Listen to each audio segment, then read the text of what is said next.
నమస్తే. నిన్న మహా న్యూస్ ఛానల్ పైన కొంతమంది బీఆర్ఎస్పీ సంబంధించిన నాయకులు దాడి చేసిరు, ఆఫీస్ని ధ్వంసం చేసిరు. ఆ ఛానల్ సంబంధించిన వెహికల్ల పైన దాడి చేసిరు, వెహికల్ మొత్తం డ్యామేజ్ చేసే ప్రయత్నం చేసినారు. సో నిన్న నుంచి సోషల్ మీడియాలో ఇదే చర్చ జరుగుతూ ఉంది. బీఆర్ఎస్ పార్టీ వాళ్ళేమో సంబరాలు చేసుకుంటూ ఉన్నారు, మహా న్యూస్ యజమాని ఏమో బాధపడుతూ ఉన్నది. అరే మాట్లాడిన పాపానికి వాళ్ళు వచ్చి మా ఆఫీస్ పైన దాడి చేసిరని చెప్పేమో ఆ ఆఫీస్ సంబంధించిన వాళ్ళు యాజమాన్యం వాళ్ళు ఇబ్బంది పడుతూ ఉన్నారు. బీఆర్ఎస్ పార్టీలు ఏమో మేము దాడి చేసామన్న సంతోషంలో వాళ్ళు కనిపిస్తూ ఉన్నారు. సో ఒకసారి తెలంగాణ రాష్ట్ర ప్రజలు కూడా ఆలోచించాల్సిన అవసరం ఉంది. జరిగిన దాంట్లో తప్పు ఎవరిది తప్పు?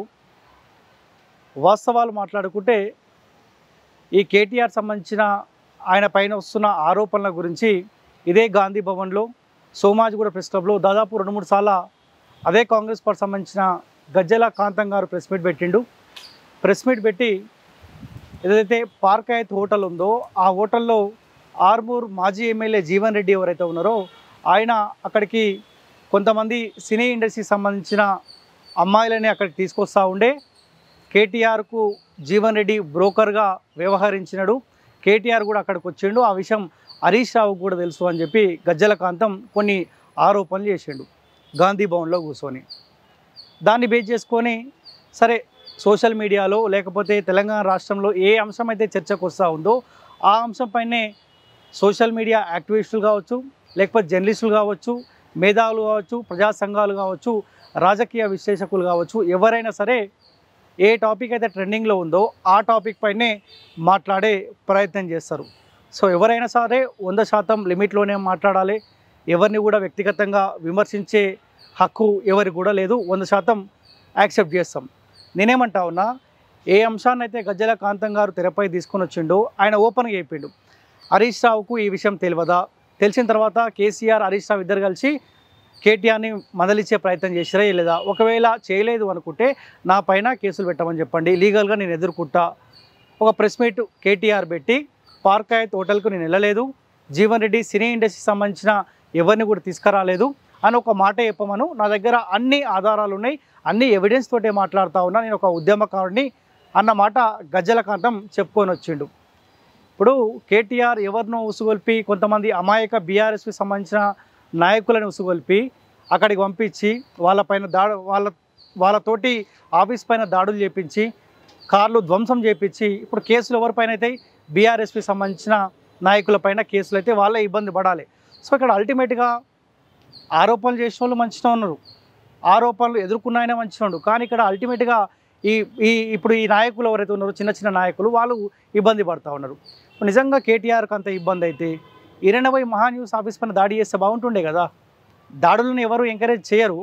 అరే లీగల్గా ఒక కంప్లైంట్ ఇస్తే అరే నేను పోలేదు పార్క్ హయత్ హోటల్కి, గజ్జల కాంతం నా పైన ఆరోపణలు చేస్తూ ఉండు, తప్పుడు ఆరోపణలు చేస్తూ ఉండు, నా వ్యక్తిగత జీవితం ఇబ్బంది అవుతా ఉందని చెప్పి ఒక కేసు పెడితే అయిపోతుండే కదా. కానీ అటువంటి ప్రయత్నం చేయాలి. ఇక్కడ అల్టిమేట్గా ఏ బీఆర్ఎస్పీ సంబంధించిన నాయకులు ఉన్నారో వాళ్ళని ఉసుగొల్పించి వాళ్ళకి ఇబ్బంది పెట్టే ప్రయత్నం కేటీఆర్ చేస్తూ ఉండు. ఇక రాష్ట్ర ప్రభుత్వం విషయానికి వస్తే ఆలోచించాలి. 10 ఏళ్ల కాలం పాటు వీళ్ళు అధికారంలో ఉన్నప్పుడు మాలాంటి గొంతుకలపైన, మాలాంటి యూట్యూబ్ ఛానళ్ళపైన 10 ఏళ్ళ అధికారాన్ని అడ్డం పెట్టుకొని, పోలీస్ వ్యవస్థను అడ్డం పెట్టుకొని, కొంతమంది ఇంటెలిజెన్స్ టీంని అడ్డంగా పెట్టుకొని ఇదే ఫోన్ ట్యాపింగ్ ద్వారా ఈ జర్నలిస్టులు ఈ ప్రశ్నించే గొంతుకలు ఎవరితో మాట్లాడుతూ ఉన్నారు, ఎవరితో టచ్ ఉన్నారని చెప్పి మేము మాట్లాడే ఫోన్లు కూడా వాళ్ళు విని మా ఆఫీసుల పైన దాడులు చేసిరు, అక్రమ కేసులు పెట్టిరు. 10 ఏళ్ళ అధికారం, అరే మనం నాడు అనుకున్నాం 10 ఏళ్ళ అధికారంలో ఉన్నారు కాబట్టి మనకి ఇబ్బంది పెడతారు, వీళ్ళని అధికారం నుంచి దించాలి అనుకున్నాం. సో అందరూ ప్రయత్నం చేసి తెలంగాణ రాష్ట్ర వ్యాప్తంగా అందరూ ఏకమైతే రాష్ట్రంలో మార్పు వచ్చినది, బీఆర్ఎస్ పార్టీని గద్దెదించాం. 10 సంవత్సరాల కాలం పాటు అధికారాన్ని అడ్డం పెట్టుకొని ప్రశ్నించే గొంతుకలను అణచివేయాలనే ప్రయత్నం బీఆర్ఎస్ పార్టీ చేసిందో అధికారంలోకి దూరమైన ఈ 2 సంవత్సరాల కాలంలో కూడా మళ్ళీ అదే ప్రయత్నం చేస్తూ ఉన్నది. అంటే ఎందుకు రేవంత్ రెడ్డి ఇంత అవకాశం బీఆర్ఎస్ పార్టీకి ఇస్తూ ఉన్నది? ఇప్పుడు 10 ఏళ్ల కాలం పాటు మాలాంటి వాళ్ళకి ఇబ్బంది పెడితే ఆనాడు ఆ బీఆర్ఎస్ పార్టీ వాళ్ళకి ఇబ్బంది కాలే. కానీ వాళ్ళ వ్యక్తిగత జీవితాల్లోకి వెళ్ళి వాళ్ళు తప్పు చేసిరని దాన్ని ఎక్స్ప్లెయిన్ చేసే ప్రయత్నం చేస్తూ ఉంటే కేటీఆర్ కుటుంబ సభ్యులకు ఇబ్బంది అవుతూ ఉంది కదా. ఇదే మన తొలి వెలుగు రగనని కూరగాయలు పండ్లు కొంటున్న క్రమంలో ఇదే మఫ్టీలో వచ్చి పోలీసు వాళ్ళు కిడ్నాపే అనుకోవాలి, ఒక రకంగా తీసుకెళ్ళిపోయి ఎప్పుడో సాయంత్రం పూట మేము అరెస్ట్ చేసినామని ప్రెస్ నోట్ ద్వారా విడుదల చేసినారు కదా. మరి ఇదే మనతోలు వెలుగు రగన్నకు పిల్లలు ఉన్నారు, ఆయనకు ఒక భార్య ఉన్నది. అరే వాళ్ళ కుటుంబ సభ్యులు ఎంత ఇబ్బంది పడతారు. ఇప్పుడు కేటీఆర్ వ్యక్తిగత జీవితం గురించి మాట్లాడుతూ ఉంటే కేటీఆర్కి అంత బాధ అనిపిస్తూ ఉంది. మరి ఆనాడు మనతోలు వెలుగు రగన్న వాళ్ళ ఫ్యామిలీ ఎంత ఇబ్బంది పడి ఉండొచ్చు. తీన్మార్మల్ చిన్న చిన్న పిల్లలు వాళ్ళ ఆరోగ్యంగా కూడా సరిగా ఉండరు. మరి ఆనాడు వాళ్ళ కుటుంబ సభ్యులు వాళ్ళ పిల్లలు ఎంత బాధపడి ఉంటారు.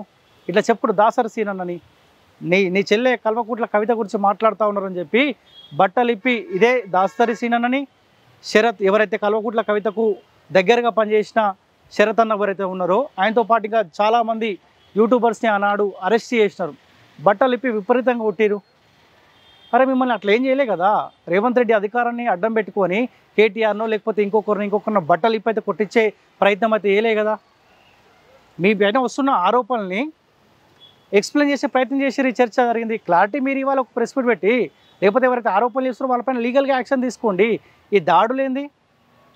ఇప్పుడు మిమ్మల్ని ప్రతిపక్ష హోదాలో ఉన్న కేటీఆర్ దాడులు చేయించిండు, మేము అధికార హోదాలో ఉన్నాం, మేము ఇంకా 3 ఏళ్ల పాటు అధికారంలో ఉంటామని చెప్పి రేవంత్ రెడ్డి కూడా పోలీసు వాళ్ళని లేకపోతే వాళ్ళ కార్యకర్తలని అడ్డం పెట్టుకొని చేయాలనుకుంటే నీ టీ న్యూస్ ఆఫీస్ ఉండదు, నీ నమస్తే తెలంగాణ పేపర్ నడవదు, నీ బీఆర్ఎస్ భవన్ ఉండదు, ఏమి ఉండదు వాళ్ళు తలుచుకుంటే. ఎందుకంటే ఈరోజు మహా న్యూస్ పైనే దాడి జరిగింది, రేపు పొద్దుగాల ఇంకో ఛానల్ పైన కూడా దాడి జరిగే అవకాశం ఉంటుంది. ఈ దాడులను ఎట్టి పరిస్థితుల్లో మనం ఎంకరేజ్ చేయొద్దు. మీకు అంత ఇబ్బంది అయితే ఒక కేసు పెట్టండి, ఎదుర్కొంటారు కదా. ఎవరు మాట్లాడినా సరే ఇబ్బంది అయితే కంప్లైంట్ ఇవ్వండి, విచారణ జరుగుతుంది. తర్వాత తప్పు చేస్తే మనం తీసుకుని పోయి లోపడేస్తారు. ఈ దాడులేంది, ఈ దాడులు దేనికి సంకేతమో కూడా కేటీఆర్ సమాధానం చెప్పాలి. రేవంత్ రెడ్డి ఇప్పటికైనా పబ్లిక్లో చర్చ ఏం జరుగుతుందంటే 10 ఏళ్ళ అధికారం ఉన్నప్పుడు వాళ్ళే పీకిరు, అధికారం అయిన తర్వాత కూడా మళ్ళీ వాళ్ళే పీకుతురు, వాళ్ళే వెళ్తురు అని చర్చ బలంగా జరుగుతూ ఉంది. అలా నీకు అధికారం ఉందయ్యా నీ చేతిలో. వాళ్ళు వచ్చి ఆఫీస్ పైన దాడులు చేస్తూ ఉంటే నువ్వు ఇమీడియట్లీ ఎంక్వైరీ చేసేవాడైతే దాడి చేసిన వాళ్ళని తీసుకుని లోపడేయాలి కదా. వేయకపోతే ఏముంటుంది, రేపు పొద్దుగాల మాలాంటి వాళ్ళ పైన కూడా దాడి చేసే అవకాశం ఉంటుంది. అరే కనీసం అధికారం నీ చేతిలో ఉందయ్యా. వాళ్ళు 10 ఏళ్ళు అధికారం చేతిలో పెట్టుకొని మాలాంటి వాళ్ళకి ఇబ్బంది పెట్టిరు. అట్లా నేను వ్యక్తిగతంగా ఇబ్బంది పెట్టమని అనట్లేదు, దాడులను ఎంకరేజ్ చేయొద్దు అంటున్నా. ఈరోజు మహా న్యూస్కి వచ్చింది, రేపు పొద్దుగాల ఇంకో ఛానల్ కూడా రిపీట్ అయ్యే అవకాశం ఉంటుంది 100%. ఒకవేళ మహా న్యూస్ కనుక ఆ తప్పుడు థంబ్నెయిల్స్ పెట్టడం ద్వారా దాంట్లో సబ్జెక్ట్ ఒకటి ఉండి బయట ఆ థంబ్నెయిల్లో ఇంకొక మ్యాటర్ పెట్టడం వల్ల అట్లా ఇబ్బంది జరుగుంటే 100% దానిపైన లీగల్గా యాక్షన్ తీసుకోవచ్చు. అట్లా తప్పుగా థంబ్నెయిల్స్ పెట్టి వ్యక్తిగత జీవితంలోకి వెళ్ళడం 100% తప్పే, మేము కాదనట్లేదు. కానీ ఒక నాయకుడు ఏదైతే మాట్లాడతారో దాన్ని బేస్ చేసుకొని థంబ్నెయిల్ పెట్టే అవకాశం ఉంటుంది. ఆయన మాట్లాడకున్నా కానీ అటువంటి థంబ్నెయిల్స్ పెట్టడం మాత్రం 100% తప్పే, దాన్ని కూడా మేము ఖండిస్తాం. సో ఇప్పటికైనా రేవంత్ రెడ్డి గారు ఎవరైతే ఇటువంటి దాడులను ఎంకరేజ్ చేస్తూ ఉన్నారో దయచేసి వాళ్ళపైన యాక్షన్ తీసుకోండి. దాడులు చేసే అవకాశం ఎందుకు ఇస్తూ ఉన్నారు? కేటీఆర్ అవినీతి పరుడే కదా. హరీష్ రావు, కేసీఆర్, కవిత వీళ్ళంతా 100% అవినీతి పరులని మీరు అంటా ఉన్నారు కదా. తీసుకొని పోయి లోపడేసి దాడులు ఇవంతా ఉండదు కదా. అవకాశం బీఆర్ఎస్ పార్టీకి రాష్ట్ర ముఖ్యమంత్రి రేవంత్ రెడ్డి గారు ఇస్తున్నట్టు స్పష్టంగా అనిపిస్తుంది. ఇప్పటికైనా వాళ్ళపైన ఫోకస్ ఎట్టి పరిస్థితుల్లో మీరు ప్రజా సమస్యల పట్ల ప్రజలకు ఇచ్చిన హామీల పట్ల ఎట్టి పరిస్థితుల్లో మీరు ఫోకస్ చేసే అవకాశం లేదు, చెయ్యరు కూడా. గాలపైన ఫోకస్ చేయి, గాళ్ళని తీసుకొని పోయి లోపడేస్తే ప్రజలు సంతోషపడతారు కదా. ఆ ప్రయత్నం మనం అట్లీస్ట్. సో ప్రజలారా దయచేసి జాగ్రత్తగా ఆలోచించాలి. ఇటువంటి ఛానల్ని కాపాడుకునే ప్రతినిధి రేపు పొద్దుగాల మనం కూడా వాస్తవాలు మాట్లాడితే మనల్ని కూడా ఇబ్బంది పెట్టే ప్రయత్నాలు 100% చేస్తారు. అన్నీ ఆలోచించి రేపొద్దుగాల భవిష్యత్తు ఎట్లా ఉంటుందో తెలుసు కాబట్టి అన్నీ ఆలోచించే సో ఇటువంటి వ్యవస్థలు నడిపించే ప్రయత్నిస్తాను. 100% ఇటువంటి దాడులను పక్కా తెలంగాణ ఖండిస్తూ ఉన్నది. ఒకవేళ ఎవరైతే తప్పుడు థంబ్నెయిల్ పెట్టి ఇబ్బందికర పరిస్థితి క్రియేట్ చేస్తారో వీటిని కూడా 100% పక్కా తెలంగాణ ఖండిస్తూ ఉన్నది.